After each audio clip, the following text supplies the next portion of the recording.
Kia ora, Helen Brown's coming to you live from Surprise in Arizona. Hope you're having a super fantastic sparkling day. Welcome to Before the Dirt Nap podcast number 1690.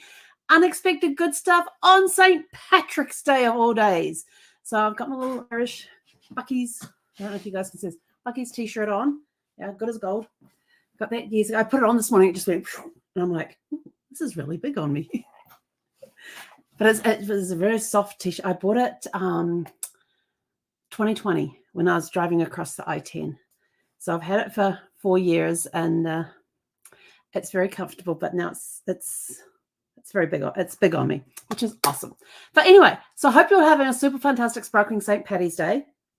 I thought it has been a day of unexpected good stuff, but I wanted to share some fun facts about St. Patrick's Day for you. St. Patrick was an Irish, surprise. He was actually born in Britain around the 5th century and was brought to Ireland as a slave before later returning to spread Christianity. Shamrocks are see if I can talk tonight. Shamrocks are symbolic. St. Patrick used the three-leaved shamrock to explain the Holy Trinity to the Irish, which is why shamrocks are a big deal on St. Patrick's Day. The first parade in the US was recorded for St. Patrick's Day, didn't happen in Ireland, but in New York City in 1762, when Irish soldiers serving in the English military marched to honor their patron saint. It was a dry holiday in Ireland. For many years, St. Patrick's Day was a religious observance in Ireland, meaning all pubs were closed. The law was only overturned in 1970, 54 years ago. It was overturned. Can you believe that? Since 1962, Chicago has dyed its river bright green to celebrate St. Patrick's Day. The dye is environmentally friendly and lasts for about 5 hours. I'd love to go see that. Originally, the color associated with St. Patrick was blue. It shifted to green in the 17th century, possibly because of the green in the Irish flag, the shamrock, and Ireland's nickname, the Emerald Isle. In global celebrations, St. Patrick's Day is celebrated worldwide with festivities in countries like Japan, Singapore, and Russia, proving it's not just the Irish who enjoy a good party on March 17th. Guinness sales soar on St. Patrick's Day. Guinness consumption around the world almost triples, with over 13 million pints enjoyed compared to the usual 5.5 million pints on other days. So there's a little Irish St. Patrick's Day fun facts for you.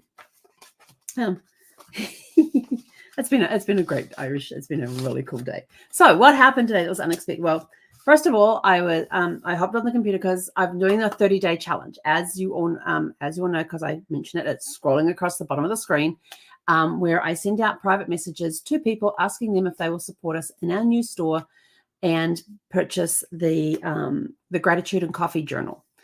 And so I send out messages. I come in and I send out messages every day to different people. I'm not blasting it on Facebook. I'm just sending it by message. And so I came and that was the only thing I was going to do on my computer. Something inside me said, go to Ancestry. I don't know why.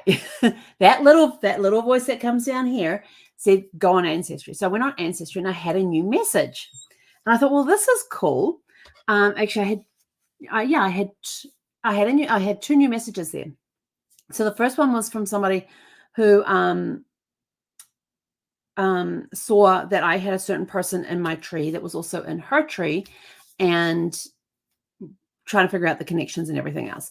So, well, actually, no, the DNA match came up, and that was the only name that was in her tree that was in my tree as well. So we're going to try and see how we're connected with that person. Then, so I sent her back a message on that one. And then there was another one there from a guy, and it was the funniest message. It was the funniest message. He said, looks like we have a DNA match, but I haven't built my tree enough to find you yet. So it's awesome. And so I asked him what names he had in his direct line, because I figured if I know what names he has in his direct line, it at least gives me somewhere where I can start on my side and see where we get a connection.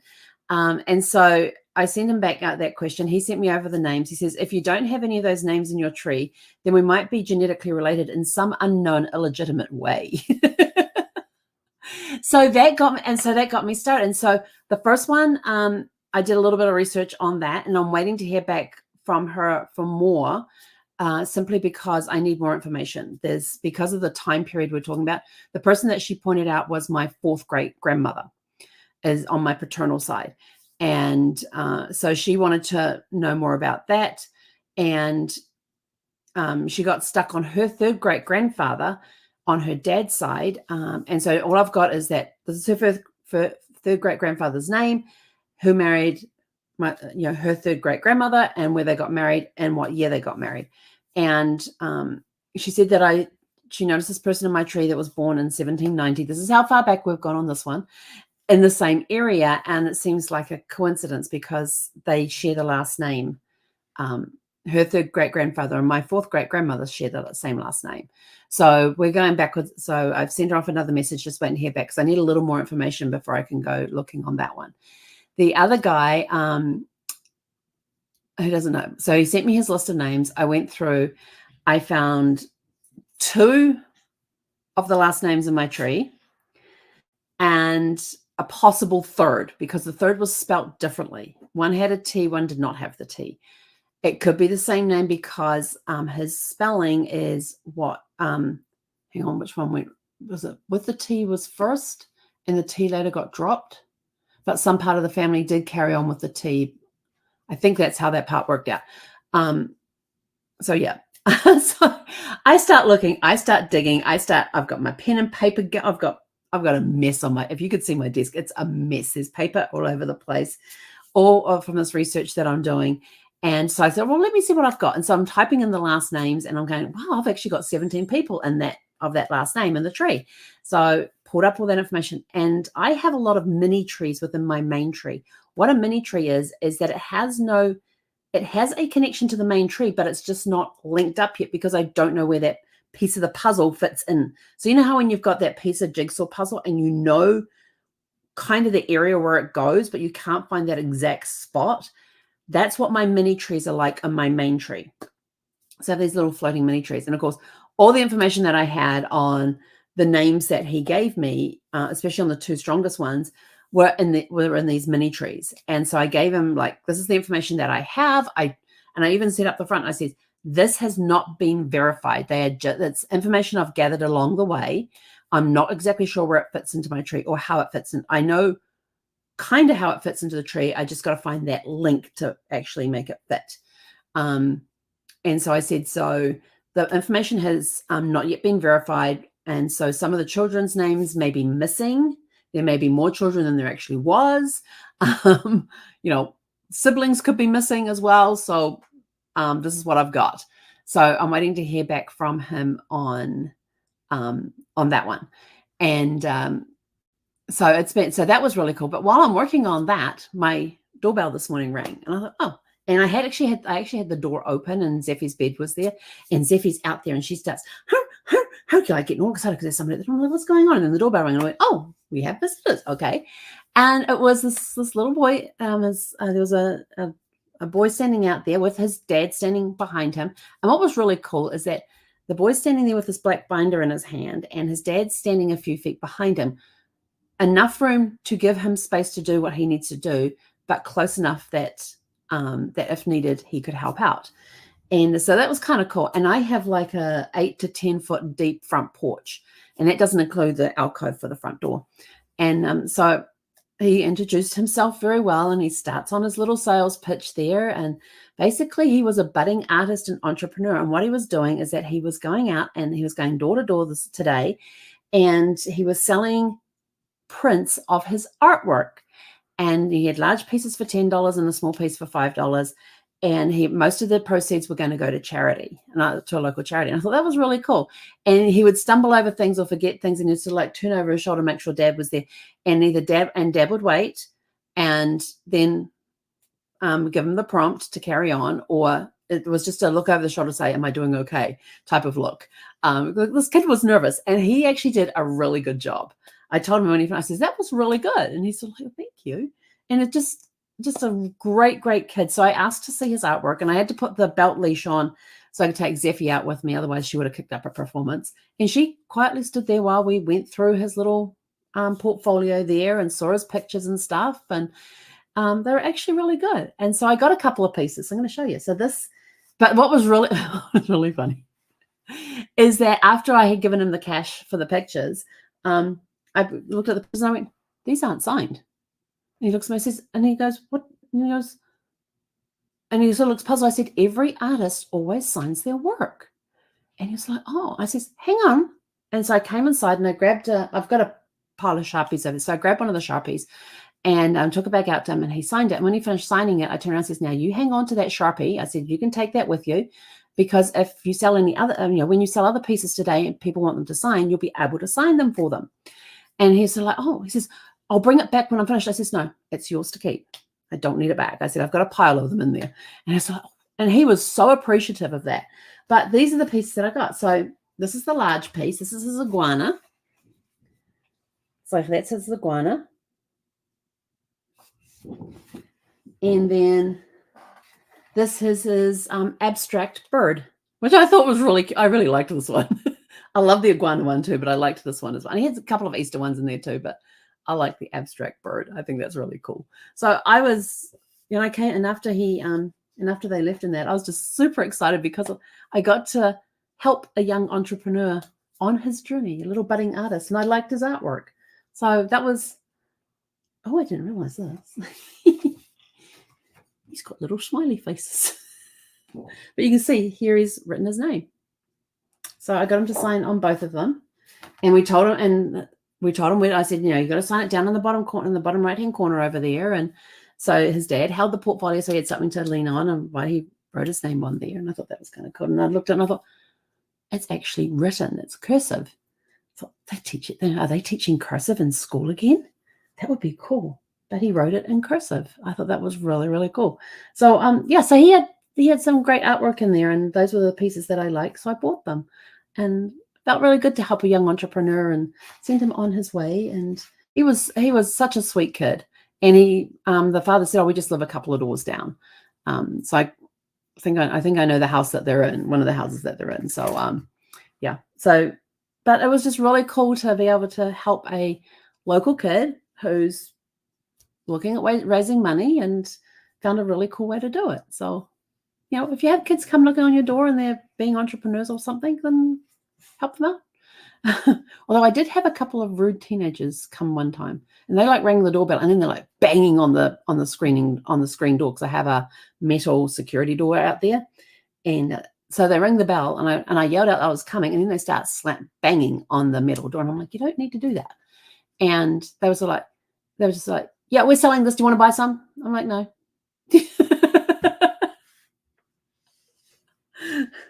So it was.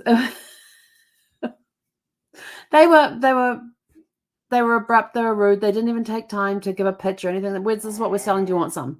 I'm like, no, thank you. Whereas this kid took his time, introduced himself, gave his full name instead of just his nickname, gave his full name, and then went in his little spiel that he had. And you could tell he was so nervous, but he did a great job. I was happy to help him. So that was my unexpected stuff today, was with the genealogy. I'm getting messages from some DNA matches. Now, these people on the DNA matches are 5th to 8th cousins in that area. But then the highlight of my day was being able to help a young entrepreneur on his journey and buy a couple of pieces of his artwork. That was the highlight of my day. And then the other highlight, and then behind that was sitting down. And I ended up sitting on the computer for 6 straight hours. Except for the break to go and talk with, except for the break which was about a 10-minute break. I basically sat on the computer all day for 6 hours. I had breakfast. I had a brunch. Oh, I made a really good brunch today. I did kind of an eggs Benedict, but without the hollandaise sauce. I didn't feel like making a hollandaise sauce. So I just did the eggs Benedict. I actually did an avocado toast eggs Benedict without the hollandaise sauce. So you had that, and then sat at my computer for 6 straight hours. And I suddenly thought, 6 straight hours. Yeah, 6 hours, except for the break to go and talk with Gabe and his dad. And and then I came straight back on and sat down and carried on again. And in fact, it was really funny because I had breakfast around 10 o'clock this morning, and I'd made my mushroom coffee. and it was sitting in my insulated cup. I love my insulated coffee mug. It is so awesome, and it keeps it hot for hours. Quite often when I get on the afternoons for the help chat, is that I will sit down with my cup of coffee, and like around 2:30, 3, and I sit down at 12 noon. So around 2:30, 3 o'clock, I actually finish it, and it's still hot. And so today I made it up, and I had it sitting then on the table next to me. I had a couple of sips while I was having my brunch. And then I got up to come in here and do my little messages and things, and left it sitting out there. And it was probably like an hour later that they showed up at the front door. And so then I came to sit back down, and I'm like, "Where's my coffee?" So I had to go back and get it. It was sitting on the kitchen table, and so got it, and it was still hot. So I just sat down and carried on working, but basically sat here for most of the afternoon. And I was sort of like, and then I looked up, and it was like 4 o'clock, and I was like, I'm hungry. That's the only reason I looked up, was because I was hungry. So I better go make some lunch at 4 o'clock. So 4 o'clock this afternoon, I had lunch. Maybe an early dinner. I don't know. Maybe I'll have something else. I don't know. But yeah, it's been a really cool day, and I really like my couple of pieces of art, and I just got to figure out. I'm gonna have to put them away somewhere. Find somewhere that I can put them up there. Where I can put them, because I can't hang anything on the walls here in this house. So yes, I have several boxes that I can't unpack because it's all photographs. Some of them are in standing frames, but I just don't have the surfaces to put the standing frames on, because we got rid of so much furniture and stuff. And I don't have a mantelpiece in here, which I had some on. I don't have all my bookcases, which I had some on as well. So I'm a little bare in places, because it looks a little bare around here because there's no pictures hanging. And I really want to hang pictures. So I got about 4 or 5 boxes that are just going to have to stay packed. And there's one I have to unpack very carefully, because I went to unpack and I could hear dinkle, dinkle of broken glass. And I kind of like peeked, and the glass on the frame had broken. And I was like, great. So that box is set aside to know that I have to go into that box, and I have to do it very carefully because of the broken glass in the frame. So we'll deal with that another day. But anyway, so yes, that was the highlight of my day, was buying these 2 pieces of art, and I really like them. I think I really like them. So anyway, that's it from me for today. What happened to you on St. Patrick's Day? And what fun did you get to do today? What rest and relaxation did you have? And we're going to end the day with an Irish blessing, because it's St. Patrick's Day. May your troubles be less and your blessings be more, and nothing but happiness come through your door. Until tomorrow at 6 p.m. Pacific, have a super fantastic sparkling evening. Hei konera.